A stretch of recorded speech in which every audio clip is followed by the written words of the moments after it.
सर्वसामान्यांच्या हक्काचा आवाज जागर जनस्थान।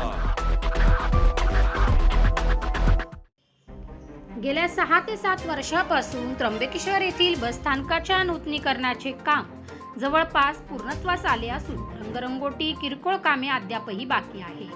बस स्थानकाचे कॉन्क्रिटीकरण रस्त्यापेक्षा 1 ते 1.5 फूट वर केल्याने निमुळता उतार न करता जागेवरच उतार देण्यात आला आहे। परिवहन महामंडळाच्या सिव्हिल अभियंता भुसारे मॅडम यांनी आज बस प्रवेश करताना पाहणी केली। ट्रायलसाठी आणलेल्या इलेक्ट्रिक बसचा पुढचा भाग खाली टेकल्याने ती बस स्थानकात जाऊ शकली नाही। परिणामी नव्याने केलेले कॉन्क्रिटीकरण फोडून निमुळता उतार द्यावा लागेल। हे करताना जुने काम नवीन काम एकजीव होईल का? हे काम किती दिवस टिकेल असा प्रश्न नागरिक विचारत आहे।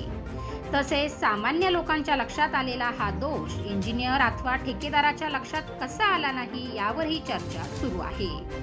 सध्या बस स्थानक श्री गजानन महाराज संस्थान कुंभमेळा बस स्थानकात असून नागरिकांच्या दृष्टीने ते गैरसोयीचे आहे। येथून असंख्य स्थानिक नागरिक रोज नाशिकला ये जा करतात। मात्र येथून घरी जाताना नागरिक, विद्यार्थी, नोकरदार, मुले, महिला यांना एकतर दूरवर पायी जावे लागते अथवा अर्ध्या 1 किलोमीटर जाण्यासाठी किमान नाशिक त्र्यंबक एसटी बस एवढे रिक्षा भाडे द्यावे लागते। त्यामुळे या बस स्थानकाच्या उद्घाटनाची नागरिकांना आता प्रतीक्षाच करावी लागणार आहे। जागर जनस्थानसाठी रवींद्र धारणे, त्र्यंबकेश्वर।